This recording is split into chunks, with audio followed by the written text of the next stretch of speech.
ದುಡ್ಡು ತತ್ತೀನಿ ಅಂತ ಹೋದವಳು ಬರಲೇ ಇಲ್ಲ. ಇವಮ್ಮ ಇನ್ನೂ ಓತು ಅದಕ್ಕೆ ಎಷ್ಟೊತ್ತಾಯ್ತು. ನಾನು ಒಂದು ಗಂಟೆ ಆಯ್ತು ಮನೆ ಕಂಡು ಎದ್ರೂ ಇಬ್ಬರು ಪತ್ತೇನೇ ಇಲ್ಲ. ಅದು ಎತ್ತೋದ್ರು. ಹಾಂ ಬರಲಿ ಇರು, ದುಡ್ಡು ತರ್ದಂಗೆ ಬರಲಿ ಅವಳು. ಹಾಂ ಇವತ್ತು ಈಗ ಬರ್ತಾ ಇದ್ದಾಳೆ. ಏನೇ ಮಂಗಿ, ಎಲ್ಗೋಗಿದ್ದೆ? ದುಡ್ಡು ತಂದ? ಹಾಂ ತಂದ ಇಲ್ವಾ ಹೇಳು. ನನ್ನ ಕೈ ನೋಡು, ಒಂದು ಸ್ವಲ್ಪ ಕಾಣಿಸುತ್ತೆ ಕಣ್ಣಿಗೆ ದುಡ್ಡು. ಬರೀ ಮೇಲೆ ನೋಡಿದ್ರೆ ಹೆಂಗೆ ಹೇಳು? ಸ್ವಲ್ಪ ತಲೆ ತಗ್ಸಿ ನೋಡು. ನೋಡಿದ್ಯಾ? ಹಾಂ ತಗೊಂಬಂದೆ 500 ರೂಪಾಯಿ ದುಡ್ಡು. ಇದೇ ದುಡ್ಡೇ ತಾನೇ ನೀನು ನನ್ನ ಕೈ ಕೊಟ್ಟಿದ್ದು? ಹಾಂ ಹ್ಞೂ ಕಣೆ, ಇದೇ ದುಡ್ಡು 500 ರೂಪಾಯಿ. ಎಲ್ಲಿತ್ತು? ಎಲ್ಲಿ ಸಿಕ್ತು? ಹಾಂ ಎಲ್ಲಿ ಸಿಕ್ತು ಅಂತ ಅಲ್ಲ. ನೀನು ನೋಡಿದ್ರೆ ಮನೆಗೆ ಇಕ್ಕಿದ್ದೆ, ಅಲ್ಲೇ ಇಕ್ಕಿದ್ದೆ, ಕಾಣಿಸ್ತಾ ಇಲ್ಲ ಅಂತ ಬಡ್ಕೊಂತಿದ್ದೆ. ಈಗ ನೋಡಿದ್ರೆ ಎಲ್ಲೋ ಹೋಗಿ ತಗೊಂಬಂದಿದ್ಯಾ. ಎಲ್ಲಿತ್ತಿದ್ದು? ಹಾಂ ಯಾರ ಕೈ ಕೊಟ್ಟಿದ್ದೆ? ನಾನು ಯಾರ ಕೈ ಕೊಡೋಣ? ನಾನು ಯಾರ ಕೈಗೂ ಕೊಟ್ಟಿರಲಿಲ್ಲ. ನಾನು ನಮ್ಮ ಮನೆಗೆ ಇಕ್ಕಿದ್ದೆ. ಎಲ್ಲಿಟ್ಟಿದ್ದೋ ಅಲ್ಲೇ ಇಟ್ಟಿದ್ದೆ. ಆದರೆ ನಿಮ್ಮ ಅಮ್ಮಯ್ಯ ಐತಲ್ಲ, ನಿಮ್ಮ ಅಮ್ಮಯ್ಯ ನಾನು ಇಕ್ಕಿರೋ ಜಾಗನ ಹೆಂಗೋ ನೋಡಿಕೊಂಡು ಓದ್ಕೊಂಡೋಗಿ ಆ ಸಾಕಮ್ಮನ ಕೈ ಕೊಟ್ಟಿತ್ತು. ಏನು ಹೇಳ್ತಾ ಇದ್ಯಾ? ನಮ್ಮಮ್ಮಗೆ ಗೊತ್ತೇ ಇರಲಿಲ್ಲ ನೀನು ಇಕ್ಕದ್ದು ದುಡ್ಡು ಅಂತ ಹೇಳ್ತಿದ್ದೆ. ಹಾಂ ನಮ್ಮಯ್ಯ ನನಗೆ ತಾನೇ ಹೇಳಿದ್ದು ನೀನು ಎಲ್ಲಿಕ್ತಿ ಅಂತ. ನನಗೆ ಗೊತ್ತೇ ಇರಲಿಲ್ಲ ಅಂತಾನ. ಈಗ ಹೆಂಗೆ ಬಂದ್ಬಿಡ್ತು? ಹಾಂ ಯಾಕೆ ಸುಳ್ಳು ಹೇಳ್ತಾ ಇದ್ಯಾ? ಹಾಂ ಎಲ್ಲಿಕ್ಕಿದೆ ಅಂತ ಹೇಳು ನಿಜಾನ. ಹೌದಪ್ಪ ಹೌದು. ಆದರೆ ನಿಮ್ಮಮ್ಮ ಯಾವ ಹೊರಗೆ ಹೋಗೋಣ ನಾಟಕ ಮಾಡಿ ನೀರು ಕಡೆಗೆ ಹೋಗ್ತೀನಿ ಅಂತ ಬಂದು ಕಿಟಕಿಗಾಸಿ ನೋಡಿ ನಾನು ಎಲ್ಲಿಕ್ತೀನಿ ಅಂತ ತಿಳ್ಕೊಂಡು ಓದ್ಕೊಂಡೋಗಿ ಅವಳೆ. ಓದ್ಕೊಂಡೋಗಿ ಅವಜ್ಜಿತಾಗೆ ಇಕ್ಕಂಡ್ರೆ ಅತ್ತೆತಾಗೆ ಗೊತ್ತಾಗುತ್ತೆ ಅಂತ ಸಾಕಮ್ಮನ ಕೈ ಕೊಟ್ಟೈತಿ. ಸಾಕಮ್ಮ ಎಲ್ಲ ಮ್ಯಾಕ್ ಇಕ್ಕಿದ್ಲಂತೆ. ಯಾವುದೋ ಇಲಿನೋ ಪಲಿನೋ ಕೆಡುತ್ತಂತೆ. ಯಾಕೆ ಡಬ್ಬಿನ ದುಡ್ಡನ್ನು ಸಿಕ್ತಂತೆ ಆ ಗಂಗಾ ಕೈಗೆ. ಅವ ಕೈನೇ ಹೇಳಿದ್ದು. ತಿರ್ಗಿ ಆಮೇಲೆ ಗುಂಡಜ್ಜಿ ಲಸ್ಮಕ್ಕಯ್ಯ ಬಂದು ಎಲ್ಲನ ಬಗೆಹರಿಸಿದ್ರು. ನಮ್ಮ ಅತ್ತೆ ಆ ಸಾಕಮ್ಮನ ಹತ್ರ ಹೋಗಿ ದುಡ್ಡು ಕೊಡು ಅಂತ ಜಗಳ ಮಾಡ್ತಿದ್ರು. ಅವಾಗಲೇ ನಾವು ಹೋದ್ವಿ, ಗೊತ್ತಾಯ್ತು ಎಲ್ಲನ. ಅವರೇ ಮಾಡಿರೋದು. ನಮ್ಮ ಅತ್ತೆನೇ ದುಡ್ಡು ಕದ್ಕೊಂಡೋಗಿ ಆ ಸಾಕಮ್ಮನ ಮನೆಗೆ ಕೊಟ್ಟಿದ್ದು ಅಂತಾನ. ಇದನ್ನೆಲ್ಲ ನಾನು ನಂಬೇಕಾ?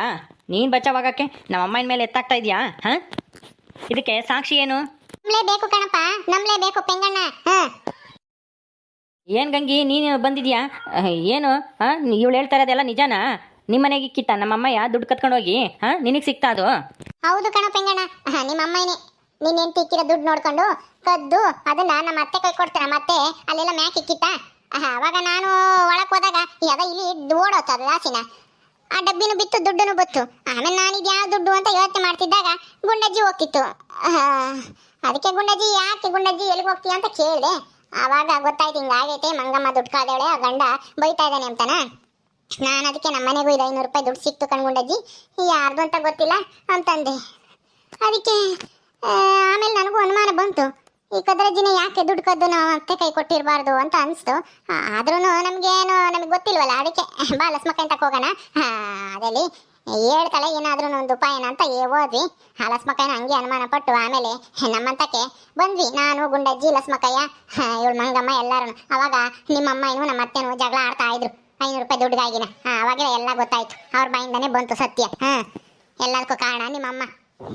ಹೌದಾ? ನಮ್ಮಮ್ಮನೇ ಹಂಗಾರೆ ಕದ್ದಿರೋ ದುಡ್ಡ ನೋಡ್ದ ಅಲ್ಲ?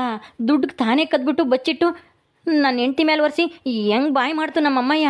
ಎಲ್ಲೋಯ್ತು ಇವಾಗ ನಮ್ಮಮ್ಮ? ಎಲ್ಲೋಯ್ತು? ಎಲ್ಲೋಯ್ತಾ ನಮಗೆ ಗೊತ್ತಿಲ್ಲಪ್ಪ. ಅಲ್ಲಿ ಆದ್ಮೇಲೆ ಇಲ್ಲಿಗೆ ಬರ್ಲಿಲ್ವೇ? ಇನ್ನೂ ಬಂದಿಲ್ಲ. ಬೈಯಕ್ಕೆ ಎಲ್ಲ ಹೋಗಿ ಕುಕ್ಕರಿಸ್ಕೊಂಡಿರ್ಬೇಕು. ಎಲ್ಲಿ ಹೋಗುತ್ತೆ? ಬಂದೇ ಬರಬೇಕಲ್ಲ ಮನೆಗೆ. ಮನೆ ಬಿಟ್ಟರೆ ಇನ್ನು ಎಲ್ಲಿಗೆ ಹೋಗಕ್ಕೆ ಸಾಧ್ಯ? ಬಂದೇ ಬರುತ್ತೆ, ಅವಾಗ ವಿಚಾರಿಸ್ಕೊಂತೀನಿ ಬಿಡು. ಆಗೋ ನೋಡು, ನೆನೆದವರ ಮನದಲ್ಲಿ ಅಂತನ ನಿಮ್ಮ ಅಮ್ಮನೇ ಬಂತು, ಕದ್ರಜ್ಜಿ ಬಂತು ನೋಡಲಿ. ಬಂದೇನಮ್ಮ ಬಾ. ಅಲ್ಲ ನಿನಗೆ ನಾಚಿಕೆ ಆಗಲ್ವೇ ಹಿಂಗೆಲ್ಲ ಮಾಡೋಕ್ಕೆ? ಮನೆಗೆ ಕಳ್ತನ ಮಾಡಿ ಅವಳ ಮೇಲೆ ಕಳ್ತನ ಒರೆಸಿ ಅವಳನ್ನ ಬೈಸ್ತಲ್ಲ. ನಾನು ಬೈದಿದ್ದು ಸಾಲದು ಅಂತಾನ ನೀನೇನು ಎಗರಾಡೋದೇನು ಹಾರಾಡೋದೇನು? ಹಂಗೆ ಹಿಂಗೆ ಅಂತಾನ ಮಾಡ್ತಿದ್ದೆ. ಈಗೇನು ಹೇಳ್ತೀಯಾ? ಅಯ್ಯೋ ಲೇ ಪೆಂಗ, ಅದು ಏನಾಯ್ತು ಗೊತ್ತಾ? ನಾನೇನು ಬೇಕು ಅಂತನ ಕತ್ಕೊಂಡು ಹೋಗಿಲ್ಲ ಕಣೋ. ಅದು ಬೇಕು ಅಂತ ಕತ್ಕೊಂಡೋಗಿಲ್ಲ, ಇವಳನ್ನ ಬೈಸ್ಬೇಕು. ಇವಳನ್ನ ಮನೆಯಿಂದ ಆಚೆಗೆ ಹಾಕ್ಬೇಕು ಅಂತಾನ ಕತ್ಕೊಂಡೋಗಿದ್ಯಾ ಅಷ್ಟೇ ತಾನೇ? ನನಗೆ ಗೊತ್ತೈತೆ ನೀನೆಲ್ಲ ಮಾಡೋದಿಲ್ಲ. ಹಿಂಗೆಲ್ಲ ಮಾಡಿದರೆ ಏನಮ್ಮ ನೀನು? ಅವಳು ಪಾಪ ಬಂದಾಗಿಂದ ಕೂಲಿ ಹೋಗ್ತಾಳೆ, ಮನೆಯನ್ನೆಲ್ಲ ನಡೆಸ್ಕೊಂಡು ಹೋಗ್ತಾಳೆ, ಕೊಟ್ಟಿರೋ ದುಡ್ಡೆಲ್ಲ ಅಚ್ಚುಕಟ್ಟಾಗಿ ಇಕ್ಕೊಂಡು ಖರ್ಚು ಮಾಡ್ತಾಳೆ. ಮನೆಗೆ ಏನು ಬೇಕು ಅದನ್ನೆಲ್ಲ ತತ್ತಾಳೆ. ನಮಗೆ 3 ಹೊತ್ತೂ ಬಿಸಿ ಬಿಸಿಯಾಗಿ ಅಡುಗೆ ಮಾಡಿಕ್ತಾಳೆ. ಅದಕ್ಕಿಂತ ಇನ್ನೇನು ಬೇಕು ನಿನಗೆ? ಯಾಕೆ ಹಿಂಗೆ ಮಾಡ್ತಾ ಇದೆಯಾ? ಅವಳನ್ನ ಕಂಡ್ರೆ ನಿನಗಾಗಲ್ವಾ? ಅಯ್ಯೋ ಹಂಗೇನಿಲ್ಲ ಕಣೋ ಪೆಂಗ, ಅದು ಸುಮ್ಮನೆ ತಮಾಷೆ ಮಾಡೋಕ್ಕೋಗಿ ಅದರಲ್ಲಿ ಏನಾಗುತ್ತೆ ನೋಡೋಣ, ಅಪ್ಪ ಮಂಗಿ ಏನಂತಾಳೆ ಅಂತ ನೋಡೋಣ ಅಂತ ಹಿಂಗೆಲ್ಲ ಮಾಡಿದೆ ಅಷ್ಟೇನೆ. ನಾನೇನು ಬೇಕು ಅಂತ ಮಾಡಲಿಲ್ಲ ಕಣೋ. ಈಗೇನು ಸಿಕ್ತಲ್ಲ ಬಿಡು ದುಡ್ಡು, ಯಾಕಂಗೆ ಹಾರಾಡ್ತಾ ಇದೆಯಾ? ನಡೀರಿ ಒಳಿಕೆ. ಆ ಮಂಗಿ ಇಲ್ಲದ್ದು ಹೇಳ್ಕೊಡ್ತಾಳೆ, ನೀನು ಅದನ್ನು ತಿಳ್ಕೊಂಡು ಅದನ್ನು ಕೇಳ್ಕೊಂಡು ನನ್ನ ಬೈಯಕ್ಕೆ ಬರಬೇಡ. ನಡಿ ಒಳಿಕೆ ಹೋಗೋಣ. ಎಲ್ಲಿಗೆ ಹೋಗ್ತೀವಿ? ಒಳಿಕೆ ತಿರ್ಗೇನ ಕತ್ಕೊಂಡೋಗಿ ಎಲ್ಲನ ತಗೊಂಡೋಗಿ ಇಕ್ಕಕ್ಕ ಅಲ್ವಾ? ಈ ಗಂಗಿಗೇನೋ ಸಿಕ್ಕಿದ್ಕೇನೋ ಪರವಾಗಿಲ್ಲ. ಆ ಇಲಿ ಪಲಿ ಏನಾರ ಕಡ್ದಾಕಿ ದುಡ್ಡೆಲ್ಲನ ಹೋಗಿದ್ರೆ ಏನು ಗತಿ? ಇವತ್ತು ಮಂಗಿನೇ ತಪ್ಪು ಅನ್ನಂಗೆ ಆಗ್ತಿತ್ತಲ್ಲ, ಗಂಗಿಗೆ ಏನಾದ್ರೂ ದುಡ್ಡು ಸಿಗ್ಲಿಲ್ಲ ಅಂತಂದಿದ್ರೆ ನೀನು ಅದನ್ನೆಲ್ಲ ನೋಡ್ಕೊಂಡು ಸುಮ್ಮನಿರ್ತಿದ್ದೆ ಅಲ್ವೇ? ಅಲ್ಲ, ನಿಂದೆ ತಪ್ಪಿಕೊಂಡು ನೀನು ಎಷ್ಟೆಲ್ಲ ಬೈತಿದ್ದೆ ಇವಳನ್ನ, ಮಂಗಿನ. ರಜಿ, ನೀನು ಇಷ್ಟಪಟ್ಟು ಮದುವೆ ಮಾಡ್ಕೊಂಬಂದೆ ತಾನೆ ಮಗುಗೆ. ಸೊಸೆ ಆಗಿರ್ಲಿ, ನನ್ನ ನೋಡ್ಕೊಂಬ್ಲಿ, ಮನೆ ನೋಡ್ಕೊಂಬ್ಲಿ, ನಿನ್ ಮಗುಗೆ ಒಳ್ಳೆ ಬುದ್ಧಿ ಕಲಿಸ್ಬೇಕು ಅಂತಾನ ತಾನೆ ನೀನು ಇವಳನ್ನ ಮದುವೆ ಮಾಡ್ಕೊಂಬಂದಿದ್ದು. ಅವಳು ಮಾಡ್ತಾ ಇರೋದು ಅದೇ ತಾನೆ. ಮತ್ ನಿನಗೆ ಯಾಕೆ ಸಿಟ್ಟು ಅವಳ ಮೇಲೆ ಯಾಕೆ ಸಿಟ್ಟು ಅಂತ? ಅಯ್ಯೋ, ಮನೆ ಚೆನ್ನಾಗಿ ನೋಡ್ಕೊಂಬ್ಲಿ, ನನ್ನ ಮಗುಗೆ ಬುದ್ಧಿ ಕಲಿಸ್ಲಿ, ನನ್ನ ನೋಡ್ಕೊಂಬ್ಲಿ ಅಂತಾನೆ ಮದುವೆ ಮಾಡ್ಕೊಂಬಂದಿದ್ದು. ಆದ್ರೆ ಏನ್ ಮಾಡೋದು, ಇವಳು ನನ್ನೇ ಮೂಲೆ ಗುಂಪು ಮಾಡ್ತಾಳೆ. ಇವಳು ಯಜಮಾನಿಕೆ ಮಾಡ್ತಾಳೆ ಬಂದು 2 ತಿಂಗಳಿಗೇನೆ. ಅದಕ್ಕೆ ನನಗೆ ಸಿಟ್ಟು ಬಂತು ಇವಳ ಮೇಲೆ. ನಾನೇನು ಯಜಮಾನಿಕೆ ಮಾಡ್ತೀನಿ, ನಾನು ವ್ಯವಹಾರ ಮಾಡ್ತೀನಿ, ನಾನು ದುಡ್ಡು ಇಕ್ಕೊಂತೀನಿ ಅಂತ ನಾನೇನು ಹೇಳಿದ್ದ?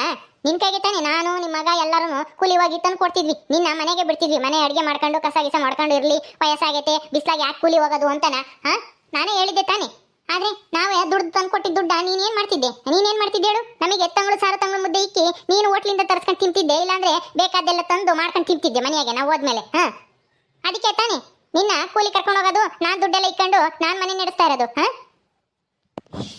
ಅಯ್ಯೋ, ಏನೋ ಆಸೆ ಆಯ್ತು, ಇಷ್ಟ ದಿನ ತಿನ್ನಕ್ಕಾಗಿಲ್ಲ, ಈಗಂತೂ ಕೈಗೆ ದುಡ್ಡು ಬಂತಲ್ಲ ಅಂತ ಏನೋ 1-2 ದಿವಸ ತಿಂದಿದ್ದೆ. ಅದಕ್ಕೆ ನೀನು ನನ್ನ ಮೇಲೆ ದರ್ಬಾರ್ ಮಾಡಕ್ ನಿಂತ್ಕೊಂಡ? ನನ್ನ ಮಗ ನಿನ್ ಪರವಾಗಿ ಮಾತಾಡ್ದ ಅಂತಾನ? ಅದೆಲ್ಲ ಬೇಡ, ಇನ್ಮೇಲೆ ನಾನೇ ವ್ಯವಹಾರ ನೋಡ್ಕೊಂತೀನಿ. ಹಂಗಾದ್ರೆ ನನಗೆ ನಿನ್ ಮೇಲೆ ಯಾವ ಸಿಟ್ಟು ಇರಲ್ಲ, ಎಂಥದ್ದು ಇರಲ್ಲ. ನನ್ನ ಕೈಗೆ ದುಡ್ಡು ತಂದು ಕೊಡ್ಬೇಕು, ನಾನೇ ಮನೆ ನಡೆಸ್ತೀನಿ. ಏನ್ ಬೇಕು ಅದನ್ನ ನಾನೇ ತಗೊಂಬತ್ತೀನಿ. ನಾನೇನೇನು ಅದನ್ನೇ ಬೇಕಾ ಬಿಟ್ಟಿಯಾಗಿ ತಿಂಬಲ್ಲ, ಖರ್ಚು ಮಾಡಲ್ಲ. ಗೊತ್ತಾಯ್ತಾ? ಅದು ನನ್ನೇನ್ ಕೇಳ್ತೀಯ, ನಿಮ್ಮ ಮಗನ್ ಕೇಳ್ಕೊಳ್ರಿ, ಅವ್ರೇನ್ ಹೇಳ್ತಾರೋ ಅದೇ ನಂದೂನು. ಅಲ್ಲ, ಇಷ್ಟು ದಿನ ನಿನ್ನ ಕೈಗೆ ದುಡ್ಡು ಕೊಟ್ಟು ನಾವು ಅನುಭವಿಸಿದೀವಿ, ಇನ್ಮೇಲೆ ನಾವು ಅನುಭವಿಸೋಕ್ಕಾಗಲ್ಲ. ನೀನು ಕೂಲಿ ಹೋಗೋದು ಕಲ್ಕ, ಕೂಲಿ ಹೋಗಿ ದುಡ್ದು ತಂದು ಇವಳ ಕೈಗೆ ಕೊಡು. ಮನೆ ನಡೆಸೋದು ಅವಳಿಗೆ ಚೆನ್ನಾಗಿ ಗೊತ್ತೈತಿ, ಯಾಕಂದ್ರೆ ಕಷ್ಟಪಟ್ಟು ಮೊದಲು ಮನೆ ಕೆಲಸ ಎಲ್ಲ ಮಾಡ್ಕೊಂಡು ಕೂಲಿ ಮಾಡ್ಕೊಂಡು ಜೀವನ ಮಾಡವಳೆ, ಅದಕ್ಕೆ ಗೊತ್ತಾಗೈತಿ. ನೀನು ಬರೀ ಅಲ್ಲಿ ಇಲ್ಲಿ ಇಸ್ಕೊಂಡು ತಿಂದು ನನಗೂ ಹಂಗೆ ಕಳಿಸಿದ್ದೆ. ಕಳ್ತನ ಕಲಿಸಿ ಹಂಗೆ ಹಿಂಗೆ ಅಂತಾನ. ಇವಳು ನಾನು ಕಳ್ತನ ಮಾಡ್ತಿರೋದ ಬಿಡಿಸಿ ಬುದ್ಧಿ ಕಲಿಸಿ ಈಗ ಹೆಂಗೋ ಕೂಲಿ ಮಾಡಂಗೆ ಮಾಡಿದಾಳೆ. ಈಗ ಯಾರು ನಮ್ಮನ್ನ ಬೈಯಲ್ಲ ಆಡ್ಕೊಂಬಲ್ಲ, ಚೆನ್ನಾಗಿ ಮಾತಾಡಿಸ್ತಾರೆ. ಹಂಗಿದ್ಮೇಲೆ ನಿನ್ನ ಕೈ ಕೊಟ್ಟರೆ ದುಡ್ಡು ಅಧ್ವಾನ ಆಗದೆ ಇನ್ನೇನಾಗುತ್ತೆ? ಅದಕ್ಕೆ ನಿನ್ನ ಕೈ ಕೊಡಲ್ಲ, ಸುಮ್ಮನೆ ನಾವು ಹೇಳ್ದಂಗೆ ಕೇಳ್ಕೊಂಡು ಇರಬೇಕು ಅಷ್ಟೇ ನೀನು. ನಾನು ಇವಳು ಹೇಳ್ದಂಗೆ ಕೇಳ್ಬೇಕಾ? ಇವಳು ಕೈಗೆ ದುಡ್ಡು ತಂದು ಕೊಡ್ಬೇಕಾ ಕೂಲಿ ಹೋಗಿ? ಇಲ್ಲ, ನನ್ನ ದುಡ್ಡ ಬೇಕಂದ್ರೆ ನಾನೇ ಇಕ್ಕಂತೀನಿ. ಅವಳ ಕೈಗೆ ಮಾತ್ರ ಕೊಡಲ್ಲ, ನೀನ್ ಬೇಕಂದ್ರೆ ಕೊಡ್ಕ. ಹಂಗಿದ್ರೆ ನೀನು ಈ ಮನೆಗೆ ಬರಬೇಡ, ಹೋಗು, ಎಲ್ಲಾದ್ರೂ ಇರು. ಏನು ನನ್ನ ಮನೆಗೆ ನನ್ನೇ ಬರಬೇಡ ಅಂತ ಹೇಳ್ತಾ ಇದ್ಯಾ? ನಾನು ಈ ಮನೆ ಮಾಡಿದ್ದು, ಆಮೇಲೆ ನಿನ್ನ ತಂದು ಕರ್ಕೊಂಬಂದು ಇಲ್ಲಿ ಇಕ್ಕೊಂಡಿದ್ದು, ನನ್ನ ಮನೆಯಿಂದ ಆಚೆಗೆ ಹಾಕ್ತೀಯೇನೋ? ಏನು ನಿನ್ನ ಸ್ವಂತ ಮನೆ ಅಲ್ಲ, ಬಾಡಿಗೆ ಕಟ್ತಾ ಇರೋದು ನಾನು. ನೀನು ನೆಟ್ಟಿಗಿರಂಗಿದ್ರೆ ಬಾ, ಇಲ್ಲಾಂದ್ರೆ ನಿನ್ನ ದುಡ್ಡು ನೀನು ಇಕ್ಕಂತೀನಿ ನಾನು ಇಕ್ಕಂತೀನಿ ಅಂತಂದ್ರೆ ಬರಲೇಬೇಡ, ನೀನು ಹೋಗ್ತಾ ಇರು. ಆಯ್ತು ಕಣೋ, ಹೋಗ್ತೀನಿ, ನೋಡ್ತಾ ಇರು. ನಾನು ಇಲ್ದಿದ್ರೆ ನಿನ್ನ ಮನೆ ಹೆಂಗಾಗುತ್ತೆ ಅಂತ ನೋಡ್ತಾ ಇರು. ನಾನು ಎಲ್ಲಾದ್ರೂ ಜೀವನ ಮಾಡ್ತೀನಿ, ನನಗೇನಂತೆ? ನನಗೆ ಬುದ್ಧಿ ಐತಿ, ಹೆಂಗ್ ಜೀವನ ಮಾಡ್ಬೇಕು ಅನ್ನೋದು ಗೊತ್ತೈತಿ. ಈ ಮನೆ ಇಲ್ದಿದ್ರೆ ಏನು ನನಗೇನು ಎಲ್ಲೂ ಮನೆ ಸಿಗಲ್ಲ, ಜಾಗ ಸಿಗಲ್ಲ ಅನ್ಕೊಂಡಿದ್ಯೇನು? ಆಯ್ತು ಕಣ, ನೋಡೇ ಬಿಡೋಣ ಇದೆಷ್ಟು ದಿನ ನಡೆಯುತ್ತೆ ಅಂತಾನ. ಕದ್ರಜ್ಜಿ, ಯಾಕೆ ಹಂಗಾಡ್ತಾ ಇದ್ಯಾ? ನೀನ್ ಈ ಮನೆ ಬಿಟ್ಟು ಎಲ್ಗೋಗಿ ಜೀವನ ಮಾಡ್ತೀಯ? ಯಾರ ಮನೆಗೆ ಇರ್ತೀಯ? ಅಯ್ಯ, ಬುದ್ಧಿ ಇರೋಳ್ಗೆ 1000 ಮನೆ 1000 ಜಾಗ ಇರ್ತವೆ. ನಾನು ಅದಕ್ಕೆಲ್ಲ ಎದ್ರಕಮಲ ಕಣೆ ಗಂಗಿ. ನೋಡ್ತಾ ಇರು, ನಾನು ಹೆಂಗ್ ಜೀವನ ಮಾಡಿ ತೋರಿಸ್ತೀನಿ ಅಂತ. ನಾನು ಇಲ್ದಿದ್ರೆ ಗೊತ್ತಾಗುತ್ತೆ ಇವ್ರಿಗೆ ನನ್ನ ಬೆಲೆ ಗೌರವ ಏನು ಅಂತಾನ. ಆವಾಗ ಇವರು ನಾನು ಹೇಳ್ದಂಗೆ ಕೇಳ್ತಾರೆ. ಅಲ್ಲಿವರೆಗೂ ನಾನು ಈ ಮನೆ ಹೊಸ್ಲು ತುಳಿಯಲ್ಲ. ಅಯ್ಯೋ ಅತ್ತೆ, ಅಲ್ಲ ಎಲ್ಲಿಗೆ ಹೋಗ್ತೀರಾ? ಏನ್ ಮಾಡ್ತೀರಾ? ಯಾರ ಮನೆಗೆ ಇರ್ತೀರಾ? ನಾನು ಎಲ್ಲಾದ್ರೂ ಇರ್ತೀನಿ, ಅದನ್ನ ಕಟ್ಕೊಂಡು ನಿನ್ಗೆ ಏನಾಗಬೇಕು? ಬಂದ್ಬಿಟ್ಲು, ಎಲ್ಲಿರ್ತೀರಾ ಏನ್ ಮಾಡ್ತೀರಾ ಅಂತಾನ. ನನ್ಗೇನು ಬದುಕದ್ ಗೊತ್ತಿಲ್ಲ ಅನ್ಕೊಂಡಿದ್ಯಾ? ನಿನಗೆ ಗೊತ್ತಿಲ್ಲದೆ ಇರ್ಬೋದು, ನನಗೆ ಚೆನ್ನಾಗಿ ಗೊತ್ತಿದೆ. ನಾನು ಹೋಗ್ತೀನಿ, ಇನ್ಮೇಲೆ ಬರಲ್ಲ ಈ ಮನೆಗೆ. ನೀವೇ ಬಂದು ಕಾಲಿಡ್ ಬೇಡ್ಕೋಬೇಕು. ಅಯ್ಯೋ, ಈ ಅಮ್ಮ ಏನು ಹೋಗಿ ಬಿಡ್ತಲ್ಲ. ಹೋದ್ರೆ ಹೋಗ್ಲಿ ಬಿಡೋ ಪಿಂಗಣ್ಣ, ಬುದ್ಧಿ ಬಂದ್ಮೇಲೆ ಮತ್ತೆ ಬಂದೇ ಬರುತ್ತೆ. ನಿಮ್ಮಮ್ಮ ಎಲ್ಲೂ ಹೋಗಲ್ಲ, ಹೋಗ್ರಿ. ಅದು ಸರಿನೇ ತಗ, ನಡಿ ಮಂಗಿ, ನಡಿ ಒಳಗೆ ಹೋಗೋಣ. ನಾನಿನ್ ಬರ್ತೀನಪ್ಪ. ಸರಿ ಆತ್ ಕಣಕ್ಕ, ನಿನ್ನಿಂದ ತುಂಬಾ ಉಪಕಾರ ಆಯ್ತು. ಒಳ್ಳೇದಾಗ್ಲಿ. ಓಕೆ ಸ್ನೇಹಿತರೆ, ಈ ವಿಡಿಯೋನ ಇಲ್ಲಿ ಮುಗಿಸ್ತಾ ಇದೀವಿ. ಈ ಕಥೆಯನ್ನು ಮುಂದುವರಿಯುತ್ತೆ. ನಿಮ್ಮೆಲ್ಲರಿಗೂ ವಿಡಿಯೋ ಇಷ್ಟ ಆದರೆ ಲೈಕ್ ಮಾಡಿ, ಶೇರ್ ಮಾಡಿರಿ. ಹಾಗೆ ಇನ್ನು ಯಾರ್ಯಾರು ನಮ್ಮ ಚಾನಲ್ ಸಬ್ಸ್ಕ್ರೈಬ್ ಮಾಡ್ಕೊಳ್ಳಿಲ್ವೋ ದಯವಿಟ್ಟು ಸಬ್ಸ್ಕ್ರೈಬ್ ಮಾಡ್ಕೊಳ್ರಿ. ಮುಂದಿನ ವಿಡಿಯೋದಲ್ಲಿ ಸಿಗ್ತೀವಿ. ನಮಸ್ಕಾರ.